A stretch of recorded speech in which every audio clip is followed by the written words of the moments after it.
Les conseils communautaires ne sont pas forcément des moments hyper excitants et celui de jeudi dernier s'est plutôt avéré long et compliqué. Je vais essayer de vous le résumer en expliquant de manière relativement courte et intéressante ce qui a été décidé. Commençons par une petite compilation de décisions relativement importantes qui méritent d'être connues du public. Le plate plaît, et notamment aux seniors. Pour répondre à leurs attentes, les élus de la Casques ont à nouveau décidé de leur offrir des places pour assister à la nouvelle pièce de théâtre du Sarregueminer Platt Theater. En janvier, jusqu'à 1680 personnes âgées de plus de 68 ans pourraient ainsi en profiter. La construction du Bliss Park a également fait l'objet d'un point particulier. La salle d'escrime devait initialement compter 7 pistes, mais il y en aura finalement 14 et elles seront toutes métalliques, des supports destinés à la compétition. Incitation au covoiturage, ça continue. Les élus communautaires ont approuvé la prolongation du dispositif d'incitation financière noué avec les covoitureurs et la société Klaxit qui a récemment fusionné avec Blablacar. Ce programme court désormais jusqu'au 31 décembre 2026 et les règles changent un petit peu. Le nombre maximum de trajets par jour passe de 4 à 2 et pour toucher de l'argent, les covoitureurs ne doivent pas effectuer de trajet supérieur à 80 km. A noter que les élus de la Casques ont approuvé l'achat d'un terrain situé à proximité du rond-point de Vousvillers, mais sur le banc de Hambar, pour créer un nouveau parking de covoiturage de 60 places. Gestion des déchets, le retour de la collecte en porte-à-porte, mais pour les professionnels. Estimant que le service de dépôt dans les bornes d'apport volontaire n'est pas adapté aux emballages légers des entreprises, un dispositif de collecte payant va leur être proposé. Autre information, 2 demandes de subvention ont été approuvées en vue de l'aménagement de 2 pistes cyclables, une entre Ernest-Villers et Puclangeolac, l'autre entre Olvin et Richelin. Pas d'avis contraire. Alors Guillaume, le nombre de points à l'ordre du jour de ce conseil communautaire était particulièrement important. Est-ce qu'il y en avait un qui concernait l'arrivée d'Olo-Solis ? Alors oui, mais pas directement. Dans son discours d'ouverture de la séance, le président de la Casques, Roland Roth, a donné une information concernant l'usine géante de panneaux photovoltaïques qui doit voir le jour à Hambar. Les démarches administratives progressent. Les 2 garants de la concertation publique ont rendu leur rapport aux autorités de la CNDP, la Commission nationale du débat public, qui ont validé ce document. L'avis des garants est favorable, estimant que toutes les questions posées par la population ont donné lieu à une réponse. Cette opinion favorable, à l'issue de la concertation publique, réjouit le président de la Casques, comme vous allez pouvoir l'entendre dans cet extrait. Oui, je crois que l'acceptation du projet par la population est ainsi confirmée. Mais nous n'en sommes qu'au début de la procédure. Il reste encore beaucoup de chemin à parcourir, comme vous allez l'entendre dans cette nouvelle vidéo. Il s'agit maintenant de passer les 2 autres étapes. La suivante, ce sera le permis de construire et suivra, et quasiment au même moment, l'ICPE, donc l'autorisation environnementale. Alors pour l'instant, nous restons dans des délais courts, grâce à un travail d'équipe efficace, réalisé avec nos différents partenaires et, il faut le dire aussi, un fort soutien de l'État qui s'est encore révélé hier soir avec le choix du mode de concertation des collectivités concernées par le raccordement électrique. Une concertation donc rapide et efficace aura lieu. Je l'espère qu'elle sera efficace, à laquelle la Casques sera de nouveau associée aux côtés de RTE. Les choses avancent, donc concernant Olo-Solis, mais alors on l'a bien compris, le chemin à parcourir est encore long. Oui, et Olo-Solis n'est pas la seule société qui compte s'implanter ou s'étendre sur notre territoire. Du côté de parc d'activités de Vousvillers, tout d'abord, les élus communautaires ont approuvé la vente de près de 9000 m² à la société TSS Metal. La parcelle ainsi cédée avait en partie déjà été vendue à Sareco Design, mais cette société n'a pas pu lever suffisamment de fonds pour réaliser son projet. Même endroit et même situation pour la holding Benz Goetschel, qui s'est positionnée pour acquérir une parcelle de plus de 4300 m² au parc d'activités de Vousvillers. Les élus ont approuvé la vente de cette parcelle qui était initialement destinée à Mayoto 57, mais cette société non plus n'a pas trouvé l'argent nécessaire pour réaliser son projet. Situation différente pour la société CER Vogelgesang, déjà présente sur le parc d'activités de Vousvillers. Cette société souhaite acquérir un terrain plus grand pour réaliser son projet.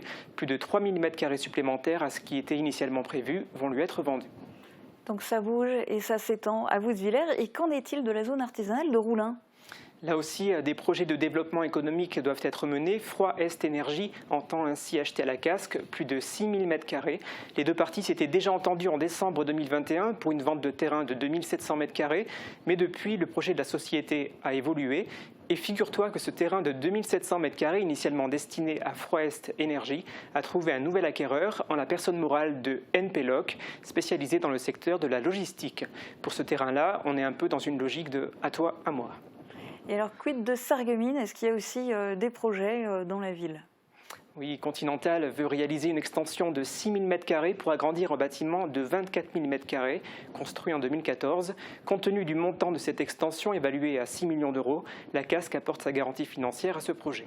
Oui, Continental qui s'agrandit, il y a un peu des constantes dans l'actualité locale. Bon, mais si certaines informations sont positives, d'autres le sont moins. Et je crois que tu avais l'intention de parler aussi de la ligne de tram-train entre Sarreguemines et Sarrebruck. Financièrement en difficulté, elle serait compromise ? Bon, c'est effectivement une situation qui s'est déjà présentée par le passé et les mêmes causes produisant les mêmes effets. La situation financière de la ligne de tram-train Sarreguemines-Sarrebruck provoque quelques inquiétudes. Ce service transfrontalier emblématique de notre territoire est exploité par la Zarban. Sur le tronçon de 1045 mètres situé côté français, elle paye des redevances de sillons et d'arrêt. Le coût d'usage de ces infrastructures a fortement augmenté depuis 2004, ce qui met en péril l'équilibre économique de la ligne.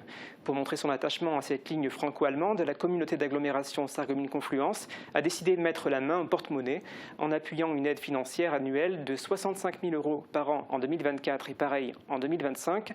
65 000 €, cela correspond au montant que la région Grand Est verse déjà annuellement à la Zarban depuis 2021, insuffisant néanmoins pour combler le déficit du résultat d'exploitation 2022 de la Zarban pour cette activité côté français, un déficit évalué à 296 000 €. La Casques va donc verser de l'argent à la Zarban en attendant mieux, comme va nous l'expliquer Roland Roth dans cet extrait. C'est un geste qui nous permet de mettre en avant notre attachement à cette ligne parce que, effectivement, je crois que nous sommes là sur une ligne qui a valeur symbolique, qui n'existe pas partout. Donc, nous avons essayé de répondre partiellement au moins à la demande allemande. Avec ces 65 000, il serait satisfait pour l'instant, sachant qu'il y a du changement en vue, notamment au niveau de la région, et il n'est pas exclu que la région, dans le cadre d'un appel à projet au niveau d'un Länder allemand aussi, puisse prendre la compétence de cette ligne sous forme de TER transfrontalier. Dans ce cas-là, c'est la région qui fixerait le montant des redevances et ça nous faciliterait grandement les choses. De nombreux points portés également sur l'eau, l'assainissement tout d'abord avec un rappel, la création d'une part fixe de 40 € par an à laquelle s'ajoute une part proportionnelle de 1,815 € par mètre cube. Ces deux parties composent la redevance assainissement qui sera désormais indexée annuellement à partir de janvier 2024 pour compenser la baisse de recettes annuelles de l'agglo. Qu'est-ce que ça peut représenter pour les ménages? Le vice-président en charge de l'assainissement nous l'explique. Alors si on ramène ça, je vais ramener ça à la facture.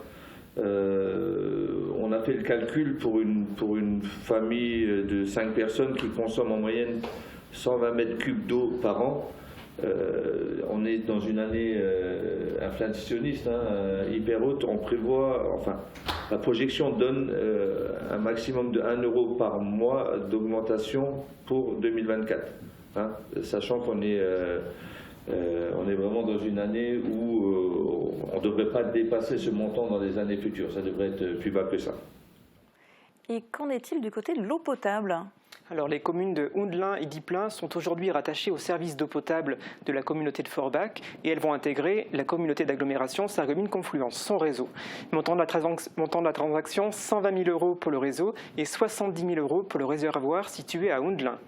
Autrement, et pour tous les ménages, Une tarification en faveur de la collectivité a été approuvée par les élus communautaires. Elle comporte une part fixe de 15 € à laquelle s'ajoute une part proportionnelle. De 0 à 120 m3 consommés, elle s'élève à 69 centimes par mètre cube et pour les consommations supérieures à 120 m3, elle s'élève à 87 centimes par mètre cube.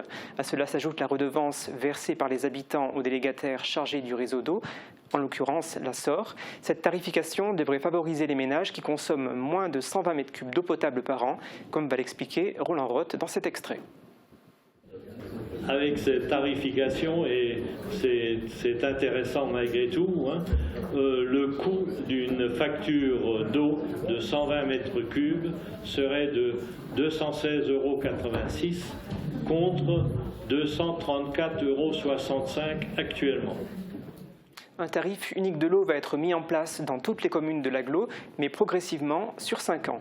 Les habitants de certains villages vont voir le prix de l'eau potable baisser et d'autres vont constater une hausse du coût de ce service, notamment les habitants de Bliesbruck. À noter qu'une indexation du tarif est également prévue. Ça fait beaucoup de chiffres tout ça et s'il fallait en retenir un, ce serait celui-là, eau et assainissement confondus. Le coût s'élèvera à 4,98 € TTC par mètre cube à payer par les habitants. Merci Guillaume et bravo. Je sais que c'est vraiment pas facile de synthétiser un tel conseil communautaire et puis c'est de toute façon impossible d'être exhaustif, mais alors encore moins quand il y a 73 points à l'ordre du jour.